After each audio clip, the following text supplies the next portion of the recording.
I'm really excited to be here on Unacademy. I'm the former captain of the West Indies cricket team, and I'm coming back on the field for the Unacademy Road Safety World Series. Today, I want to share my life experience with you and help you understand how you can overcome the toughest challenges with ease. As a learner, despite the pressure, you should always focus on giving a record-breaking performance.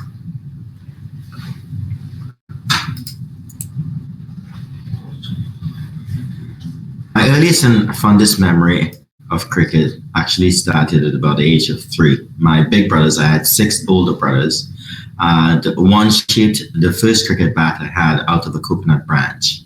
Playing cricket in the streets, in the garage of my house, anywhere possible, and with anything. I talked about a coconut branch, but sometimes the ball was actually an orange, a lime, a golf ball, anything that we can put our hands on.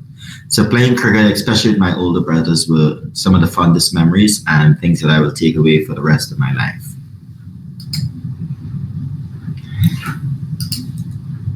When Matthew Hayden broke my record in Australia, it was actually 3 a.m. in Jamaica at the time where I was playing a first-class cricket game for Trinidad and Tobago.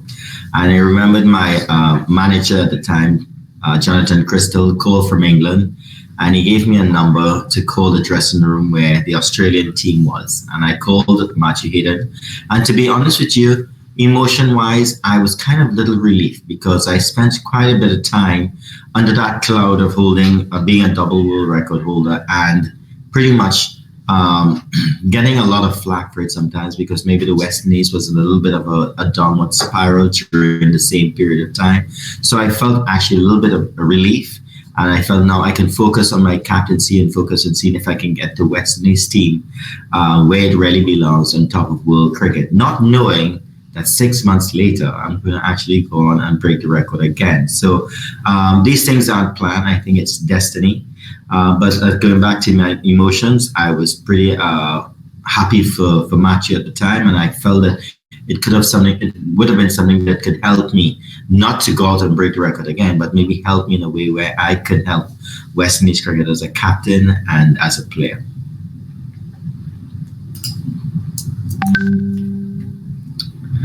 Pressure is something as a sportsman, and not just a sportsman. It could be in any discipline. It could be sport, it could be education, it could be in your workplace. It's something that you have to embrace.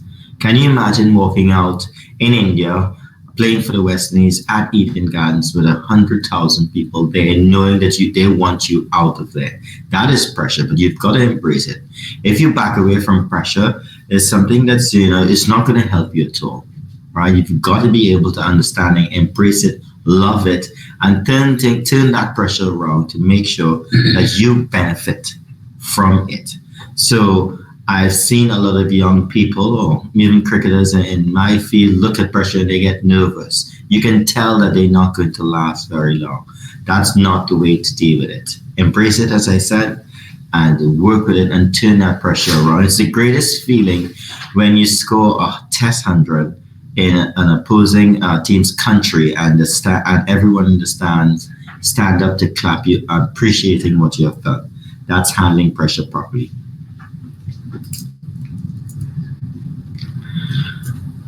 Being compared to my contemporaries is something that I actually never really paid too much attention to. I played a team sport. So obviously, team success was most important. Individual success, yes, you want to be successful, but you want to be successful in a team that's successful. And yes, there were many, many times that I was compared to, say, Sachin Tendulkar or Ricky Ponting, Steve Waugh. But I felt that those things were just, on the periphery. Those things are developed by the fans, by the spectators, because that's what they're looking for, that sort of rivalry. But for me, and even with Sachin, every time we see each other, we sort of laughed about it and we went about doing our jobs. And I felt that it actually brought us together as players from different countries. And I think we had great appreciation for the style that we're playing. And actually we had great appreciation for other players that we played against during our period of time. Just say, for instance, Jacques Kallis, and I spoke about Ricky Ponting. I think At that point, I mean, you have to have a great appreciation. I myself, Sachin Tendulkar was a big star. But what about Rahul Dravid? He was someone who, we felt that, was so difficult to get out. So I think for us, that rivalry or that comparison, if you want to call it, was something that actually didn't pay. We didn't use up a lot of energy thinking about it.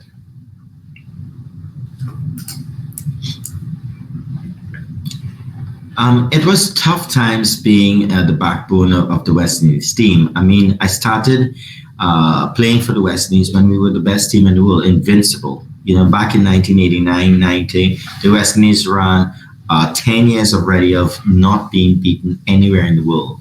And for the first 5 years of my career, 1990 to 1995, we continued that run and made it 15 years of success. So I was accustomed and I came into a team that, yes, it was an aging team. So Vivian Richards, Gordon Greenwich, Desmond Haynes, Richard Richardson, Jeff Dujon. Yes, they were all in their mid-30s. And what really happened is that we lost about 6 or 7 players at the same time. And in came in a very young and experienced group of players trying to fill the boots of all these great players in the past. And that's where really and truly our problem started. Maybe in hindsight, we could have, replaced one at a time and see if, we get players to get that sort of experience instead of really and truly. And no team at all was scared of the West Indies from the time those great names left. And just talk about the fast bowlers. You had Joel Garner, Michael Holding, Malcolm Marshall, Colin Croft.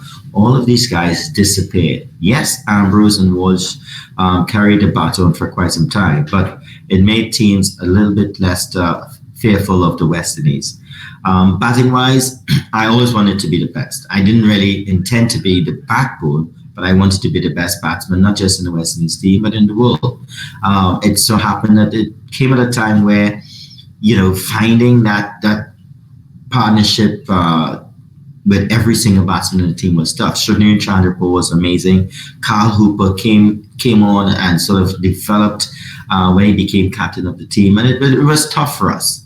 And but I did relish the challenge. I think I stood up pretty well throughout my career, but I'll give anything to be on a successful team. During my period of time, we were in a little bit of a downward spiral, and things was tough. But I wouldn't exchange my career for any other era. I loved the period that I played in for West Indies, and I loved the part that I played in that period. My best test innings, which a lot of people don't agree, but you've got to understand what was going through my mind and the emotions that I was going through, is scoring 213 against Australia in Jamaica. Now, let me just put that in perspective. A lot of people say, well, your 277, which was your first century, was the best. Or a week later, after scoring 213, I scored 153 in Barbados. And Wisden, I think, considered that to be the second best innings ever played. But for me personally, 213 in Jamaica in 1999 against an Australian team that was rampant. And let me just give you a little bit more background, is that we just came from South Africa, lost 5 test matches on the trot. I came back home expecting to be sacked as captain. I was given a probation of 2 test matches. We lost the first one in Trinidad, so that's 6 on the trot. And we entered Jamaica, and I was booed, and I was sort of ridiculed for the position that West Indies cricket was in at the time. So my self-esteem was sort of struggling. My confidence was struggling, and that was a watershed moment in my life when I decided, listen, this could be my last test match as captain. So what? I'm living out my dream. I wanted to play for West Indies. There was no confirmation that I was going to be captain. Enjoy it, Brian. Enjoy what you're doing. And I remember in all that pandemonium and all that negativity, I went out and, for me, showed myself, first of all, the sort of inner strength that I had. So my 213 in Jamaica, for me, was the best that I've ever batted in my life. Records, that's destiny. I don't think at any point in time I set out to break a record. I mean, how could you? Sir Godfrey Sober's record stood for something like 36 to 38 years. you don't just as a 24-year-old think that, listen, I'm going to go break this record. There were so many great players that played in between that time of Sir Garfield Sobers' record and my appearance on the international scene. So I believe that all records are like destiny. It just happens to, you've got to put in the work, of course. It's not going to happen if you just lay back on the beach in the Caribbean and think you're going to break records. You've got to put in the work. And, it just takes its natural course. So I never had sort of any big innings in school where, I was breaking records or youth cricket. And to go out and break Sir Garfield Sobers' record, it was just an unbelievable experience for me. And I got a hunger to score big runs when I scored my first 100 in Sydney, Australia in 1992-93. I was on 130. Rain came and I came off the field and all my teammates were congratulating me. And my coach at the time, a former Great West Indian cricketer, Rohan Khanna, said, "Set your stalls out." I said, "What do you mean?" He said, "Your next inning starts at 0.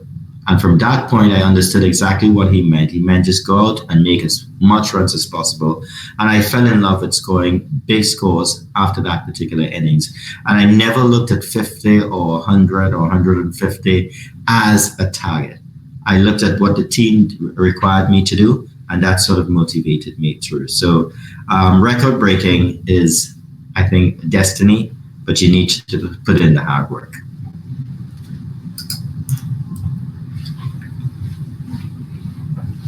Well, it depends on first of all, what you see the cricket pitch like. I mean, for me, playing cricket was not work. It was actually the game that I love. And I've been in many exam rooms where, it's tough and I have to cross that hurdle.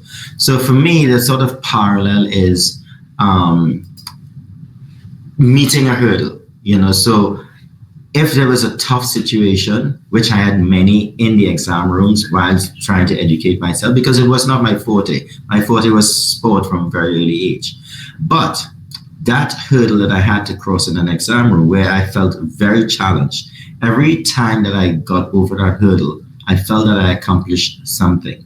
Cricket was my love, it was my passion, and at no point in time, yes, I put in the work, but I never found it as being a great challenge because I'm playing something that I love. I'm being paid for something that I love.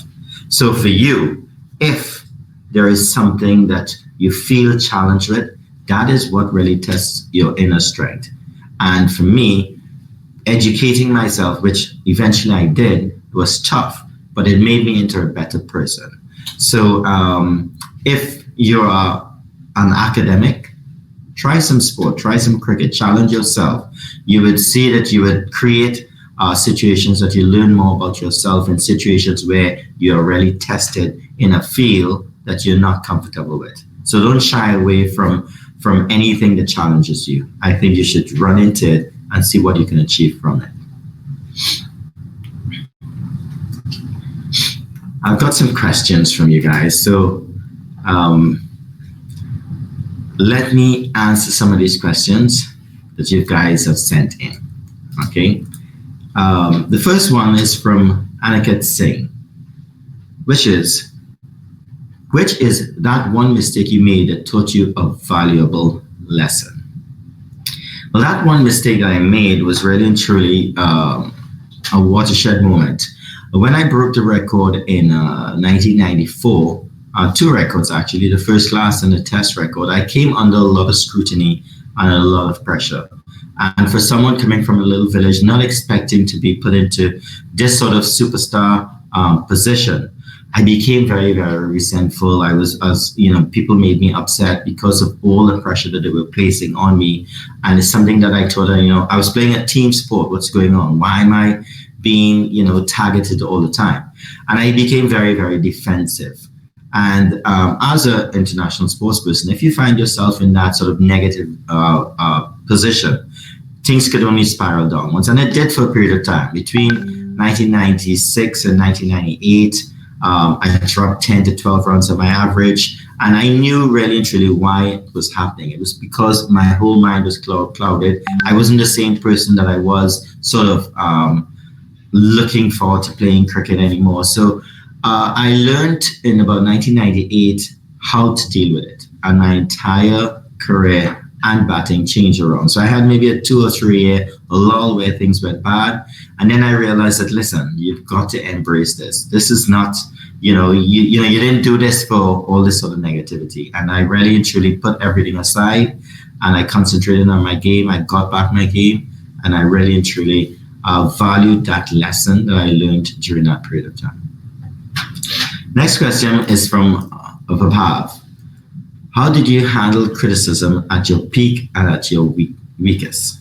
Well, I think I just answered that question a little bit.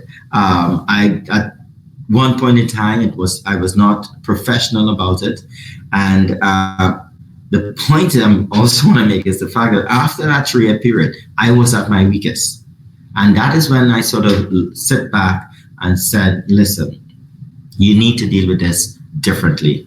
And all the people that were sort of, pushing negative messages towards me, I actually embraced them and I spoke to them. And I got rid of that monkey in my back. I no longer felt that, I had this animosity between myself and, say, the media or anybody that was a critic. So that is when I learned a lot about myself. Maybe it took to the point where I was so down that I had nowhere to move, that I had to actually approach it that way.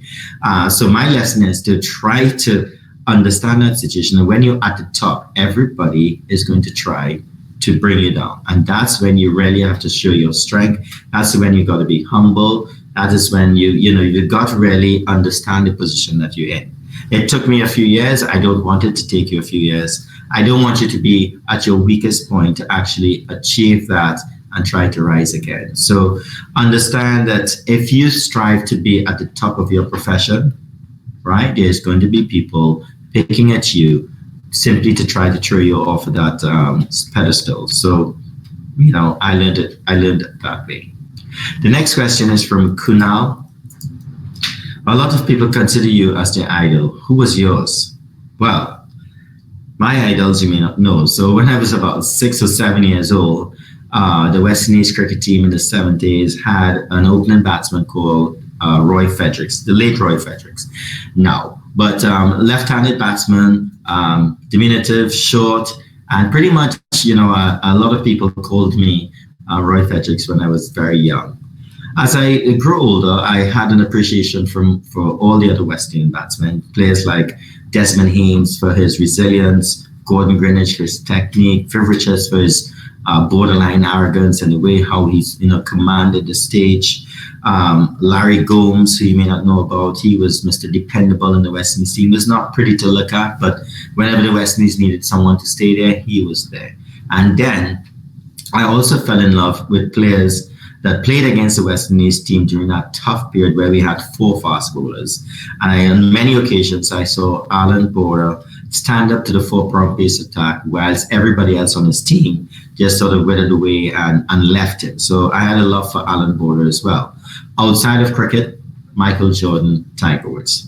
Tiger Woods maybe not an idol, but Jordan grew up in my period. I was still very young, and I loved the way how he played basketball and how he remained at the top. Tiger Woods, maybe I'm just a fan.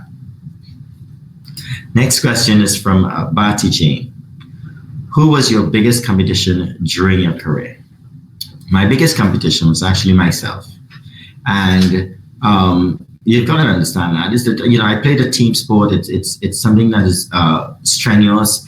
It taxes you. I played for a team that consists of players from different culture, different background, different islands. Coming together was always a tough situation.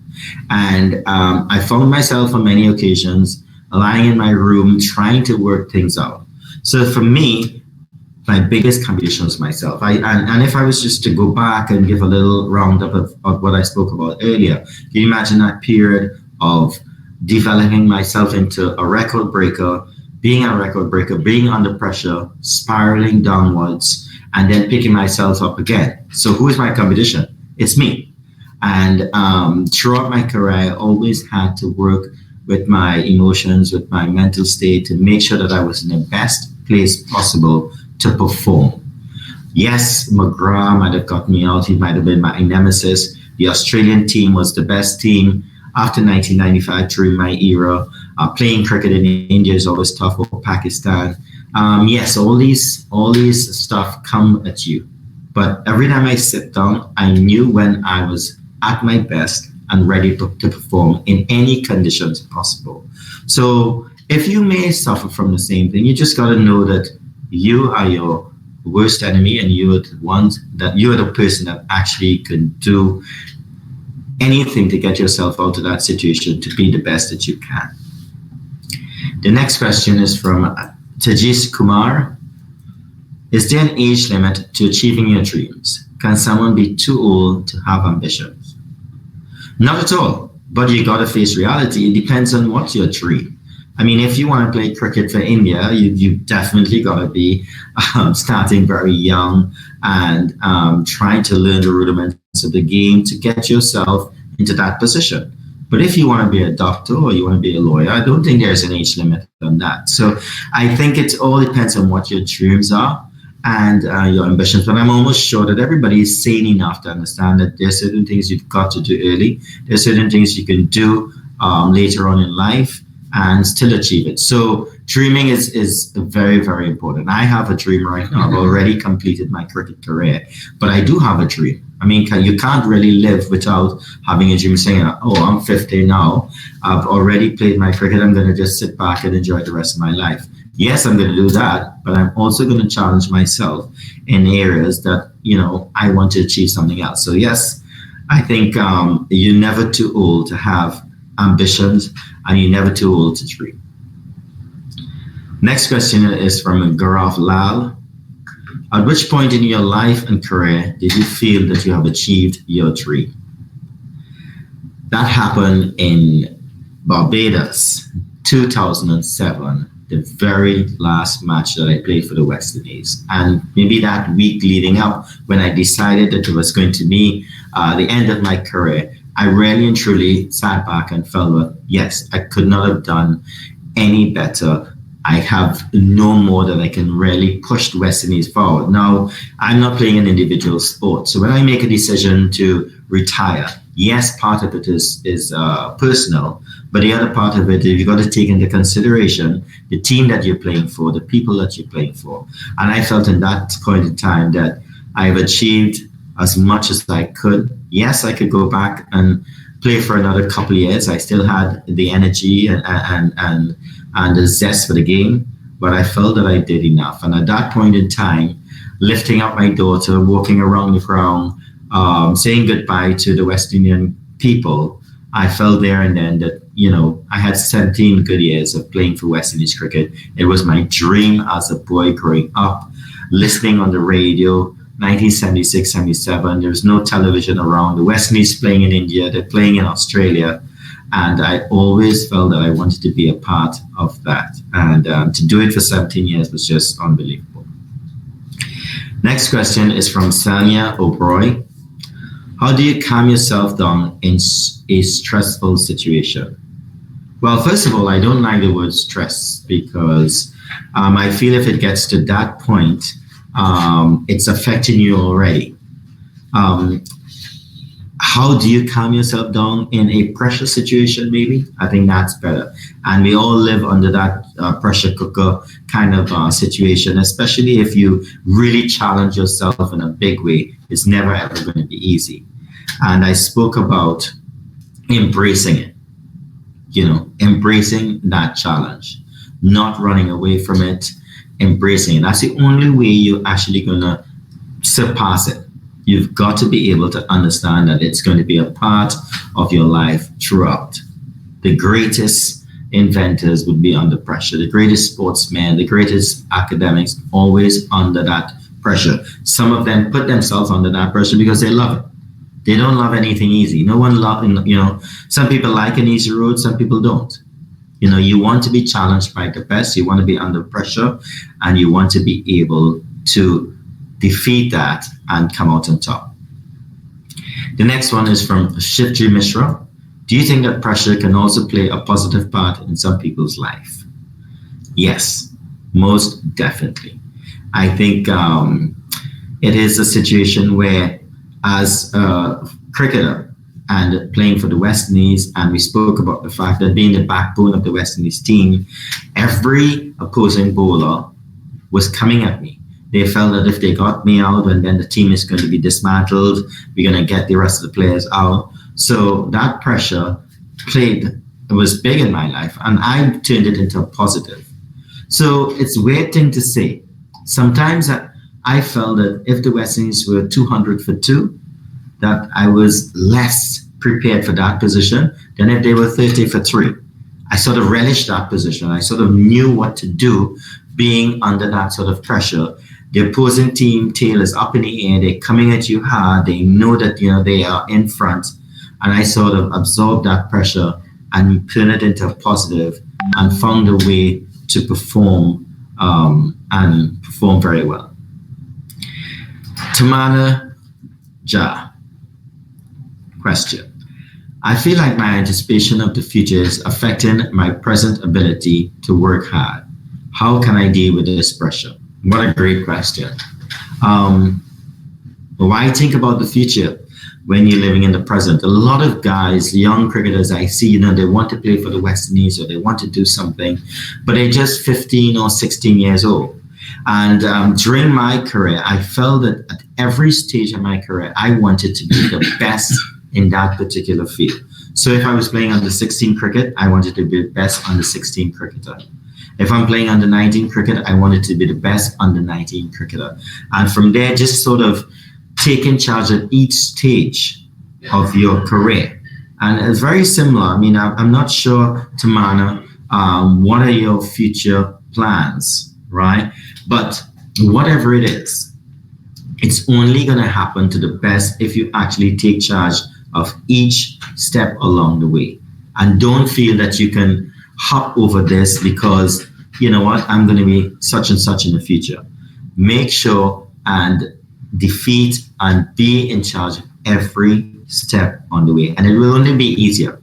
So from a very early age, people talked about me as a 16-year-old cricketer, as an under 19 cricketer. I remember playing against India, touring Indian team in 1989 in the West Indies under 23 and performing well, playing first class cricket in the Caribbean, breaking records there before I actually played for the West Indies. So put your future aside. That will take care of itself.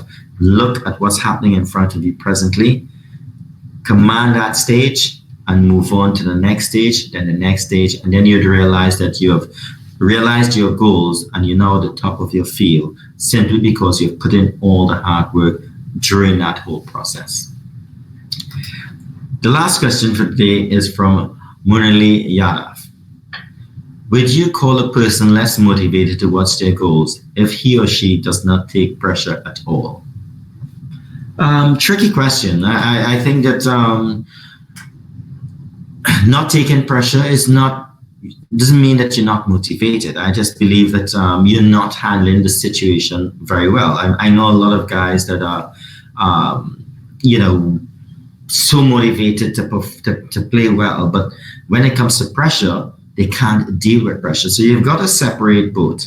I don't believe that they belong together. I think that a guy who is actually not motivated has nothing to, he may even see a pressure situation and just play freely and not understand it's a pressure situation. So being able to take pressure is an art. You have to understand that is a part of life. Nothing is going to be easy. I remember there's a lot of guys who, if they're playing against one of the minnows in world cricket, they are the best batsmen in the world. I don't want to call any names, but if it's, I will. Zimbabwe at the time back in the day, or Bangladesh, 25 years ago when they were now coming, these guys were so good, performing so well. But if they went to India or they went to Australia, it's a whole different situation. But it doesn't mean that they weren't motivated. It just means that they did not understand how to deal with pressure. And that is an art. It is something that you have to try to put yourself under each and every single time. As a batsman, and I can only say as a batsman, you will know in whatever field that you're in. When I went into bat in the nets, I played it like it was 20 minutes of test cricket.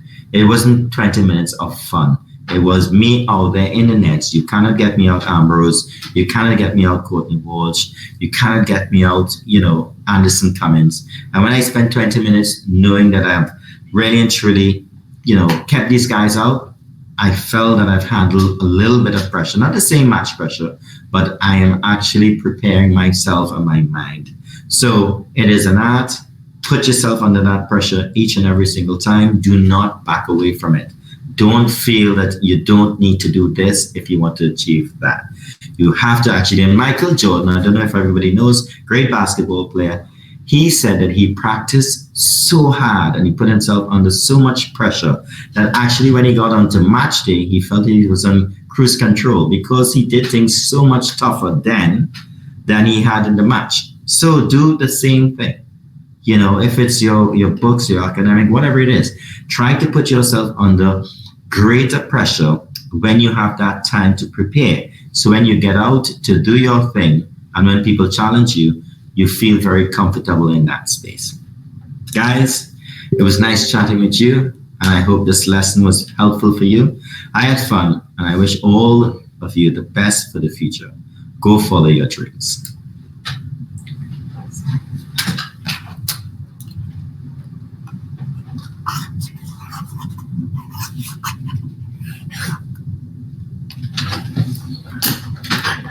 Take care, everyone.